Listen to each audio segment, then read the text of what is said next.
One of North America's most majestic endangered species is the whooping crane. These beautiful birds are the tallest cranes on the continent. They stand approximately 5 feet tall, have a 7-foot wingspan, and can fly up to 45 miles an hour. They are a popular favorite for birdwatchers and tourists visiting Aransas National Wildlife Refuge on the Gulf Coast of Texas. Whooping cranes spend their winters on the coast of Texas, then return north to Wood Buffalo National Park in Canada to breed each summer. Whoopers have been captive bred for a number of years to increase the wild population. Many have been bred at the service's Patuxent Wildlife Research Center in Maryland.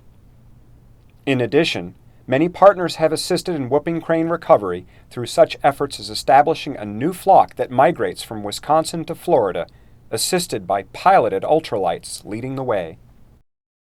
This year, a record-breaking 281 cranes wintered at the Aransas National Wildlife Refuge. This represents half of all whooping cranes on the continent. Although these numbers represent a great success, habitat loss through coastal development and now climate change are of increasing concern to biologists.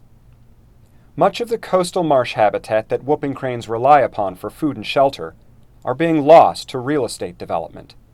In addition, climate change is exacerbating that habitat loss through rising sea levels and saltwater intrusion into what once were brackish marshes. Another resulting change is the encroachment of black mangrove into the marshes. Refuge manager Dan Alonzo. Yeah, the areas that are much deeper now are such because of the sea level rise that's been occurring over time. Science has shown this area of the Gulf of Mexico to be accreting as much as 6 inches per year. We're losing 6 inches of suitable habitat to whooping cranes due to sea level rise. So since the bird is a tall bird, but it's only so tall, it's not a diving bird. It prefers to wade in areas that are open tidal marsh where they can forage on razor clams, minnows, lizards, snakes, and especially blue crab. That is their preferred diet. They dislike the thick cover. They don't fly into trees or densely wooded areas. It doesn't afford them the opportunity to elude predators, so the denser the vegetation, it obstructs their vision and their ability to get away from predators like coyotes and bobcats.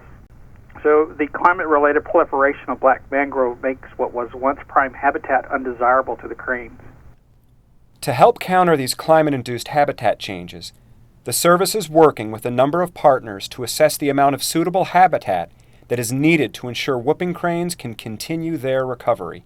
Also, Aransas Refuge is monitoring saltwater intrusion into the marshes, utilizing a tool called Sea Level Affecting Marshes Model, or SLAM.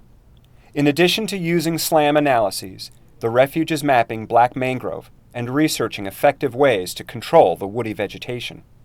If these conservation efforts succeed, whooping cranes will continue to be a unique and sought-after species for birders and other visitors to the coast of Texas.